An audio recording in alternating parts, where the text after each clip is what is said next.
Well, this is it. We have reached the last full BiggerPockets podcast episode of 2024. So let me just take one quick second and thank you all so much for watching and listening and being a part of the BiggerPockets community in 2024.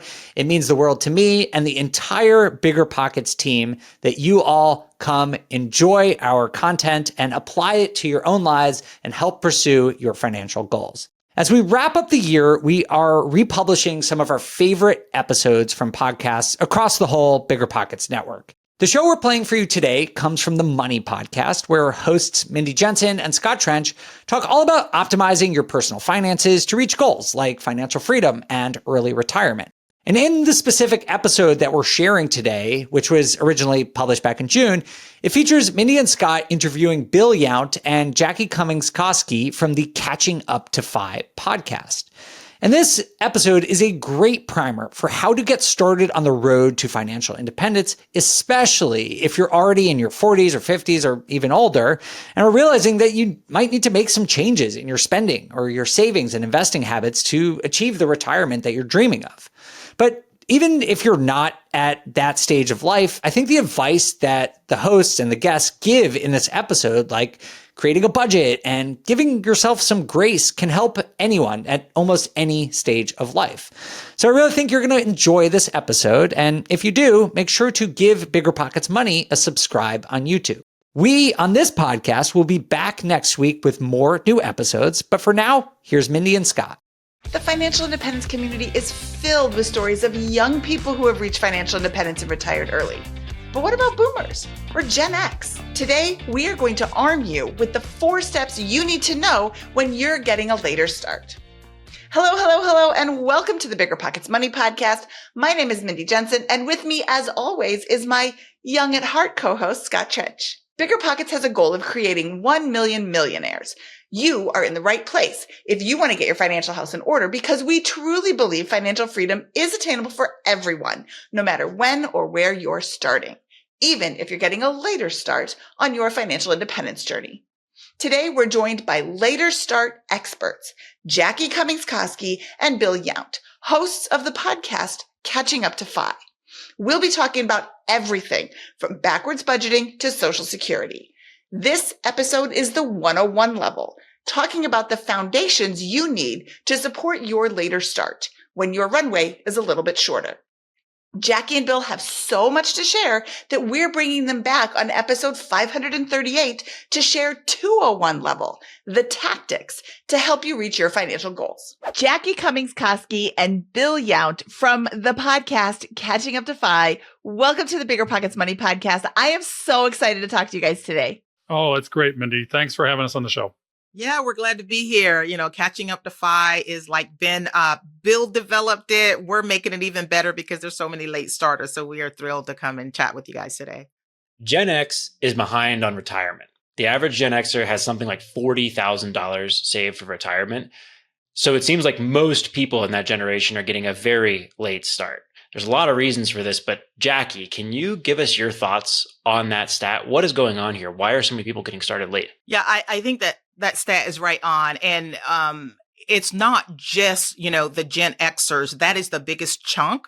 But things like if someone immigrated to this country, that could get them a late start. Sometimes divorce, even kids sometimes can cause people to get a late start. But we tend to end up in this, late 30s, 40s, and 50s when we're just waking up. Like for me, I just woke up at 38, and some people might not consider that late, but I knew I was way behind. So when you're finally waking up because you didn't get the stuff early on, that gives us a late start. And then for me, especially, I was running really, really hard to try to catch up, and I ended up getting, having a late start, but finishing a little bit early. So there's a whole lot of people in this bucket of late starters. Jackie, one of the things that we see in BiggerPockets when we're talking to people about their money story to early financial freedom is this concept of the aha moment. Oh, I discovered that I could retire earlier and build wealth.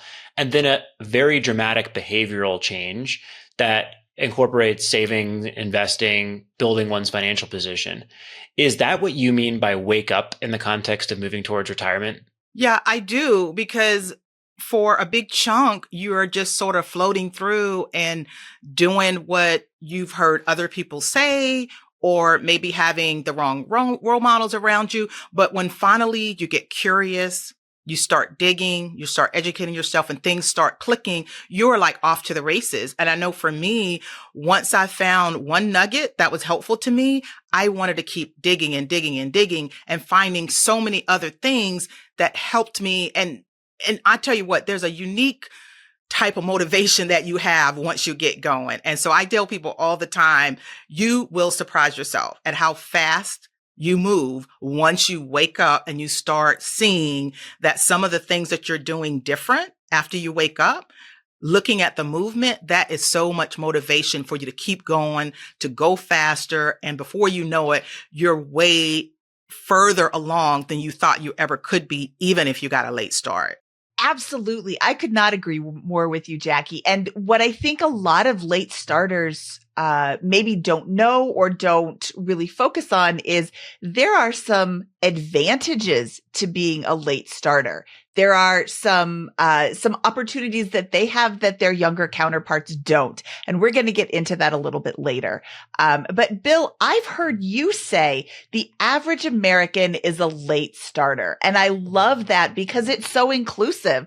You see these articles that are written about, the 25-year-old that got to financial independence in 2 minutes. Yay for him. But that's not the average person. That is absolutely the outlier. But when you see so many of these comments over and over again, you start thinking, oh, maybe something's wrong with me because I'm 50 and I'm not retired. So I love that phrase. The average American is a late starter.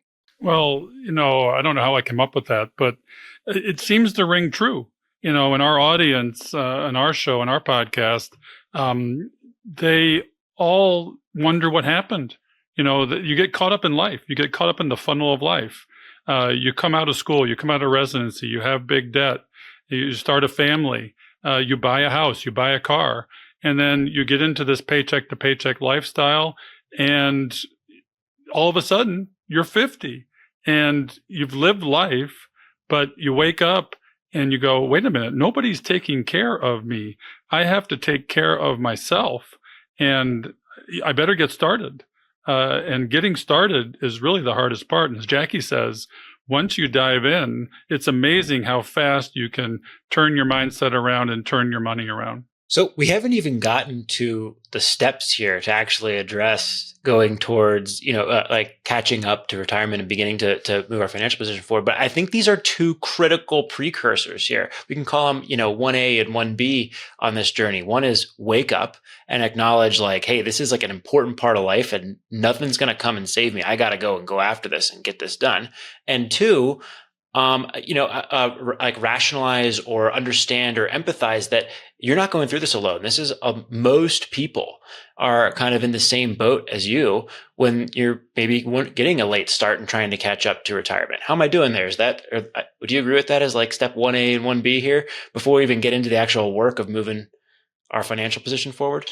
Yeah, for sure. I think you hit the nail on the head. It's just kind of, waking up, acknowledging you didn't know these things and just moving on. The acknowledgement part is really important because, if the mind isn't there, it's hard for you to get your feet moving. And then when you wake up, you feel like you're alone. I mean, you think you're the only person in the world that has done this. And, that's why I call it the silent majority, because we live in a consumption society. We live in a society that does not, promote savings. It promotes consumption and spending. It's almost an afterthought in our society. Yeah.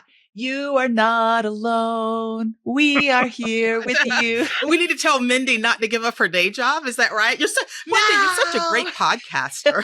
That's the new intro music for BiggerPockets Money. We're putting that right in there. BiggerPockets music. Yeah. Not High School Musical, BiggerPockets musical. But you aren't alone. And these headlines that you see, these sensational headlines, absolutely make you feel like you're alone, which is why I love the Catching Up to 5 podcast so much, because you're sharing stories of people who are doing it, who have done it with a later start. What would you say, Jackie, to somebody who reached out to you and said, Jackie, I've heard about this concept of financial independence. I would like to do it, but I'm older. What is my first step? Yeah, to me, the first step, we talk about the psychological part. I like to say, give yourself a little grace. Is probably a lot of the reason why you're getting a late start probably is not your fault. We're not taught about these things. It's a taboo topic, and even schools don't teach it. A lot of us didn't have good role models at home. So just give yourself a little grace. Okay. Once you do that, you have to know where you're starting. Like, how can you even decide, okay, should I start kicking up my investing first? Should I pay off my debt first? You don't know which piece is really more critical until you start laying out your finances and determining like what your numbers are. Things like, your net worth, maybe your FI number, which is 25 times your expenses. What's your true income? What taxes are you paying? So all those things are important to see where you're starting. I know there's that inclination to, let's just do it all at once at the same time and just get going so quickly, but just figure out where you're at and lay things out so that you have a very clear picture of where you're starting, because as you see progress, it's going to be really, really valuable to you to see where you're started. Even if your first net worth is in the red, if you start to see it moving in the right direction, it's motivating and you can see that you're making progress. So that's how I would get it started. Yeah. Even if your net worth is in the red, you need to acknowledge that. That is what I call a fact. It is not judgmental. It is. I have brown hair. Jackie has black hair. Those are facts. I have X number of dollars. I have negative X number of dollars. Those are facts. So once you have an idea of where you're starting, I love that, because then you can move forward. I don't know how much my net worth is. Well, then how much are you spending? How much are you budgeting? You don't even know how much you're budgeting until you start tracking your expenses and see where it's going. But yeah, so Jackie, this is awesome. I've given myself some grace. I want to diagnose my starting point. How do I do that?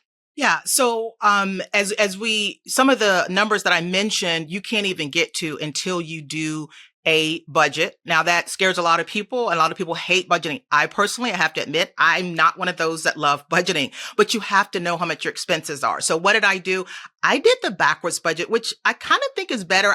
Bill may disagree with me because I think he does a much better job of the budgeting piece. I do it backwards because I think that leaves less chance of something being left out. So here's how the backward budget will work. Basically, you take everything that you're saving and investing, and then you take everything that you're paying in taxes, and whatever's left, that's your expenses. Now, if you do it the other way, we're going to forget stuff. Like, did you include the dog grooming? Did you include, fees for this and fees for that? And I think it's so much more room to forget things in a budget when you're doing it the front way, sort of doing line item by line item. Inevitably, you're going to forget something. By doing it backwards, you probably included the most your budget can be once you subtract out the taxes and your investment and savings. So I don't know, Bill, what do you think? You're pretty good with budgeting, way better than me. Well, I actually do it the exact same way. I save till it hurts, maximize my savings rate or the gap. And then, everything else is spending, but I got to spend on a value-based method. You do have to track your expenses because there's a lot of little things and big things that you can get wrong. And, you can have a lot of holes in the bucket that you've got to plug as well. I just want to observe here that I've been, tracking my finances and my net worth for 10 years here pretty regularly. And this is not a fun task for me. I don't enjoy it. It is a large amount of work to tabulate my expenses on a regular basis, plan for consumption, investments, taxes, those types of things. It doesn't take me 10 hours a month, but it takes me 2. And it took me a couple to get it set up, and it was confusing and painful and those types of things. Is that what you guys found getting this started and how you find it going forward? Or is it much easier than that? Like, I guess I'm wondering, I think for someone listening, this sounds like a lot of work. It sounds very painful to acknowledge reality, and it sounds like something I have to keep up with for the next 10 years. Is it really worth it, in your view? No, it's absolutely worth it. And I made it easy for myself by using a couple of apps. And if I may plug them a little bit, I use Monarch Money and I use Empower. I use Empower to track my net worth and Monarch Money to track my expenses. It makes it easier. You got to want to plug your accounts in and you have to be comfortable with that. But you get reports and you can find the holes in the bucket and, find a way to maximize your savings. And the reports are very helpful. And I look at them on a monthly basis and I go, oh my God, there's an unexpected expense that I may have been hacked. And then there are ones that I'm like, I don't use them anymore. And then the net worth piece, Empower is really powerful. And it's fun to look at. I look at it more than I probably should. People talk about monthly, quarterly, or even annually. It's oftentimes you're better off once you get your plan together, sticking your head in the ground and not looking at it. And then 20 years later, you have a massive amount of money. But that's what my sister did. And just for the record, Monarch is about $100 a year as a subscription. So that would be an expense that one would incur, but I also heavily recommend Monarch. Empower is another great tool. I don't use that one personally, but that one I believe is free for users. Is that correct, Bill? That's correct. And you're correct on the Monarch expense as well. You get it back in spades if you spend that on an app like that. They do sponsor our show. So maybe I can help you out. Oh, yeah. Please give us an intro because I love Monarch. Yeah, that's free. That's free for Monarch. Yeah. And another thing, you guys, as far as keeping up with your expenses, we've got the app. So technology's there in our favor. But remember, it doesn't have to be anything complex. So you may use a yellow pad and paper.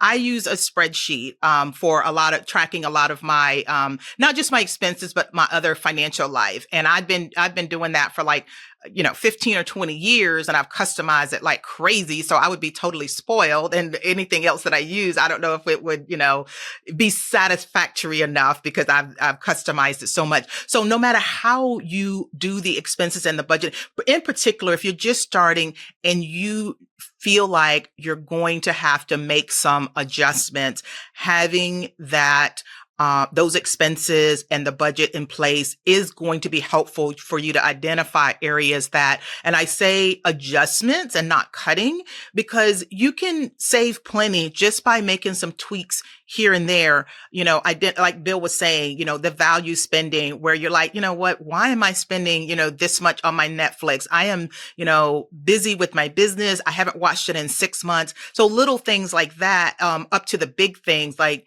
maybe not right now, but, back in the day, refinancing your house, made a big deal, or maybe you're in a position to pay your car off when it has a high interest rate. So there's so many, changing insurance companies. So just don't forget about the ability that you have to make adjustments versus just cutting out things. Don't do things that are not going to make you happy. Don't do things that are going to make you miserable. That is huge, because if it makes you miserable, you're not going to stick with it. Yeah, so Netflix just canceled their sponsorship with BiggerPockets money based on this one.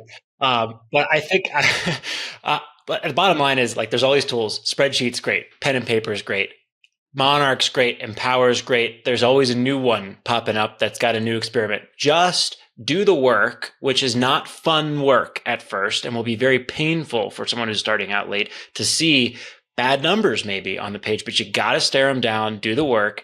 Get this thing, get it over with, and then continue to do it and come back to it every month, every quarter, whatever the cadence is that's helpful for you, because it's so critical to understand where your numbers are and where you're going at the highest level in order to get started here.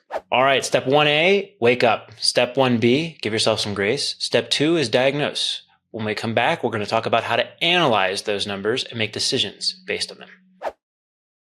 Welcome back to the show. Let's talk buckets and goals and how you can incorporate them into your journey. Jackie, Bill, now that we've got this analysis done, this slog of at least several hours and probably a month or two that's gone by for us to collect some data and understand our financial position, what do we do with this information? First we pause. And as I say, then we plan. And this is the planning phase. And only after the planning phase do we pivot and take action. And as far as the planning phase, you got to look at your cash flow. Is one of the first things, I think. You've got to know what's coming in, what's going out, all the categories, and you've got to start creating your cash flow waterfall. But to take a step back first, I think everybody should make an investor policy statement. They have to go through, because your financial life isn't just the numbers up front, your budget and whatnot. You've got to plan for insurance. You've got to plan for an estate plan. You've got to plan for several things in your financial life.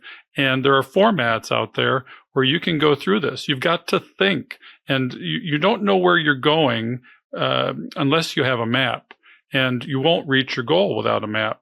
So I think the investor policy statement is important. And then I went into cash flow. Okay, so step 3 here is make a plan, map out a plan.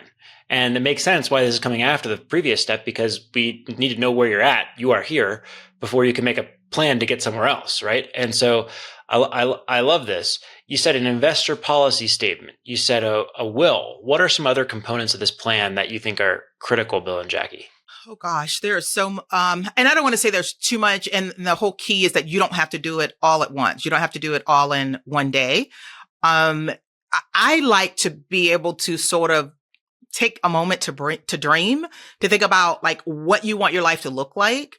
Sometimes we are in a terrible job where we just want to get out of it or whatever. And then maybe that's our reason for wanting to, do something different. But you could think about things like, hey, I just want peace of mind. I don't want to punch someone's clock every day. I've always had a dream that I wanted to, educate people on their finances or whatever that is, because in your head, if you have some idea of what you want to move towards and the stuff that you're like, no more, that could be a lot of fuel for you wanting to make these changes. And sometimes it does help to write down these goals, not just the tangible goals, but the intangible goals. And that makes a difference as well. So I would definitely keep something like that. Some people call it a vision board or something like that, but kind of, have your little dreams and the things that you want to move towards. So Scott said something that I thought was really important for people to hear. If you're on this later start journey, this is not a 5-minute exercise. Scott said this might be a couple of weeks or a couple of months that you have taken to start off looking at your starting point, diagnosing your starting point. This dream and plan and goal section is also not a 5-minute exercise. You want to take the time to really think about it. And all of this is a fluid document. This is not, well, I said I was going to do this, so I guess that's all I get to do. If your goals change, if your dreams change your document too. But I love that you're writing this down. I love that investor policy statement. That's so important. And your dream statement, all of these need to be written down so you can come back and revisit them. Because I don't know about you, but I'm over 50 and things fall out of my head. I actually just brought up my written financial plan for Karen and Bill. And the components of it are fairly straightforward. We outline our present nest egg and our present net worth. And then as far as the goals go, just like Jackie, you have to have your personal goals first. And then as far as things like your financial goals, we said our investments will provide an income of $160,000 while still growing at the rate of inflation, providing us with financial independence by July 4th, 2028. You've got to be very specific, and we'll reach a net worth of X. And then we talk about our savings goals. And then all the insurances that need to be in place to protect you. You got to play defense before you play offense.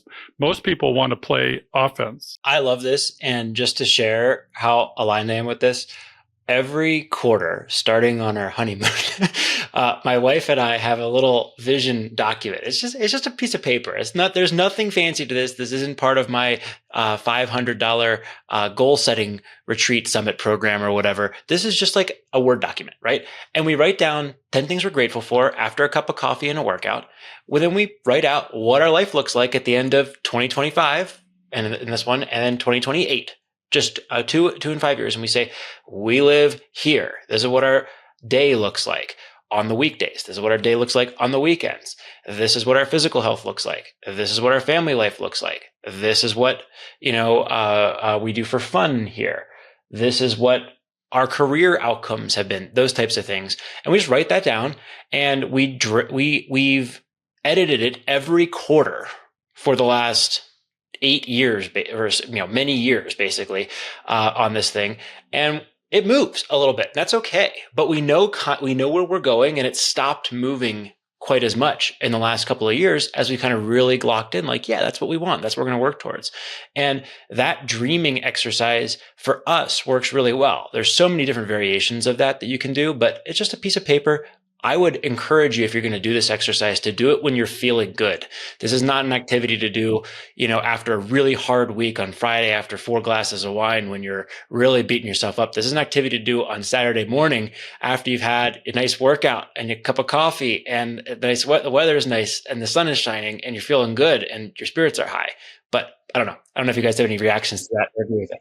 Yeah, no, I love all of that, Scott. I mean, all of that is so amazing. And you and Bill are making me realize I need to do more writing things down. But the whole key is it's not written in pen, right? It's in pencil where you can make changes, you can make adjustments, you can tweak it. We weren't taught how to put this stuff together. So give yourself a little bit of grace, a little bit of a buffer to be able to work and massage these to make sure that it makes sense. And I feel like the trial and error is really valuable as well, because you're going to learn something about yourself every time you make a change. Absolutely. And a quick tip here, if you have a significant other, it is always a good idea, and you come to them with this, it's a good idea to label it draft for the first time on there. That will help a lot of things in that first conversation. Yeah. And just to be clear, so everybody here is partnered up and married. I'm the only single person here. Okay. I got divorced, and most of my FIRE journey has been, since I got divorced. I have one daughter. So situation's a little bit different, but there's plenty of single people that are late starters. And part of the reason is they might be divorced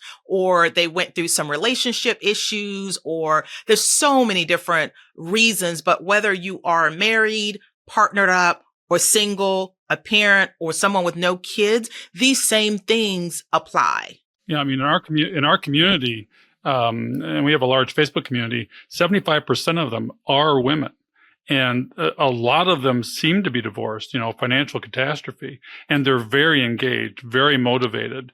There is a large female component to this. Maybe men are more ashamed, and maybe the women are more able to embrace their mistakes or challenges and move forward positively. I don't know. What do you think, Mindy? You know what? I see a lot of women now taking control of their finances. And this has been a man's game. Oh, men take care of the finances. My husband does all the work. My husband, I hear that a lot. And I see a lot of women either through divorce or just simply wanting to do it, being empowered to do it and say, I want to learn about this. I am going to fix my finances so that I'm not going to fall under that other headline that we see so much.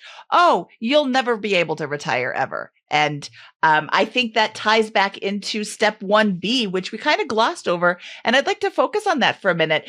Give yourself some grace. I'm looking for tips for people to help themselves come to terms with the fact that they weren't perfect before. That is also a fact. We'll just put it over here. You weren't perfect before. Now we're going to fix that. How do you give yourself some grace? Awesome. So we've got wake up. We've got give yourself some grace. We've got diagnose your starting point, and we've got dream. So we know our end point. We know where we're starting now. Well, what comes next, Jackie and Bill? Yeah, I think two powerful things are curiosity and, willing to, shift and make some changes. So I say curiosity because it really, when I think about a lot of the mistakes that I made, some of them was either because of curiosity or I solved those mistakes because of, how curious I was about things. So just use that to your advantage. Like, for instance, if you are so confused about how, Roth IRAs work, what part is contribution? Do I have to wait 5 years? What are the nuances? Be curious about things and then start digging. It's a powerful thing. And then, fear is another really powerful thing. For me, I had a big fear. I grew up in poverty. I had this big fear about being thrust back into poverty. So a big part of my wake up call was when I got divorced and I realized there was a huge disparity between what I had in my retirement account and what my husband had in his retirement account. And that was a huge mistake that I didn't even know that I was making. We didn't talk about the money. We didn't talk about investments. But finally, when the divorce was said and done, I said, you know what? I don't want to ever feel this financially ignorant again. And the main thought was in my head was that I didn't ever want to be back in poverty again. And I never wanted my daughter to know poverty the way that I did. So I became so curious. I was curious about the stock market. I was curious about how did that big disparity exist? And I started figuring some of those things out. And in the process, I'm getting my finances together. I ended up joining an investment club to learn more about the stock market and investing. I started understanding how my 401k worked, understanding compound growth, all these things, because I was really, really curious and I was very afraid of being in poverty again. So I was doing something about it. One of the big mistakes I made was, you guys are real estate guys, so you made this come into my head again, but it was like around 2010 or whatever. I ended up buying a rental property. It was a condo near Charleston, a great area. Everybody had short sales and foreclosures and stuff like that. Well, I wanted to get this property, try my hand at landlording, right? And it was a crazy time where they didn't even want to give me financing. So you know what I ended up doing? I ended up taking a loan from my 401k, the maximum $40,000. Again, I wasn't using it as a piggy bank or anything. I was just sort of, in my mind, shifting the investment, came up with $30,000. I ended up buying this condo for $80,000. And I was a landlord for 2 years, learned something about myself, wasn't too crazy about landlording. And I sold it about 2 years later. I made money off of it. It was totally fine. But I found out that, I wasn't too crazy about being a landlord. But the funny thing was, a few years later, I'm like, I wish I would have held on to it. Well, that $80,000 condo, I think I sold it for like maybe 140, 150, something like that. Well, right before I got on this podcast, I looked up that property to see what it's worth today. I got it back in 2010 and it's worth $345,000. And I'm like, oh my gosh, what is that? That's a big mistake, but I learned from it. But it was just kind of crazy. So I went and looked at it because honestly, if we ever had any kind of opportunity like we had in 2009, 2010, 2011, I would be willing to do it again. So just making those mistakes, I don't even really call them mistakes anymore. I like to call them lessons. So I'm not, beating up on myself by looking at how much this condo is worth now. It's a lesson to remind me that if the same opportunity came along, I now will approach it different because my head is in a different place. I think that's a really great point to acknowledge that you have made some mistakes and then instead of calling them mistakes, call them lessons because that's what they are, especially if you actually learn something from them. If you didn't learn anything from them, then it is just a great big mistake. But giving yourself grace is letting go of these things. I've made mistakes too. I also think just a couple of things, for folks that are looking to learn from what you said, Jackie, I saw some tools in there that are really powerful that folks can use to repeat that, right? Acknowledging and thinking through these mistakes, labeling emotions that you felt along that journey as well is really powerful. That's just a general psychological tip, right? If you ever feel like an emotion, label it. It helps you control it and react to it, write it down. And then using that emotion to inform the plan, right? Part of moving towards a brighter financial future isn't just moving towards your vision. It's totally okay to be like, I don't want to feel that pit of fear in the corner of my stomach all the time whenever I think about money and the next decade or whatever as well. Those are all absolutely critical ingredients in being able to form a plan, hint, hint, one of the next steps coming up that we're going to talk about here. So just some tools there that I think are really powerful that I observed that you used. Yeah, I'd like to caution people a little bit because I made what I would call the trifecta of mistakes right around 2007, 2008. We had renovated a house to the nines, basically rebuilt a house. Soon after 2007, we were upside down in our house.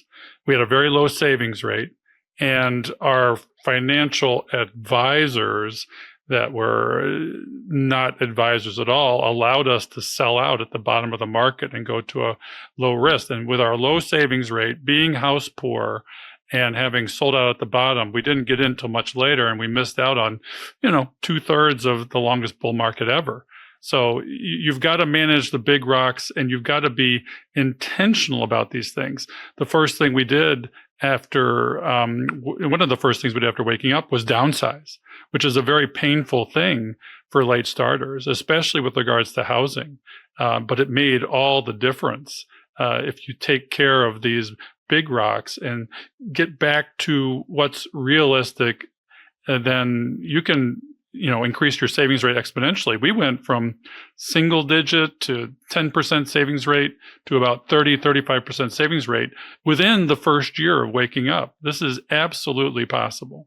Awesome. Well, this has been a really fun discussion here. I think this is a great stopping point. Jackie, Bill, and Mindy, thank you so much for the good discussion.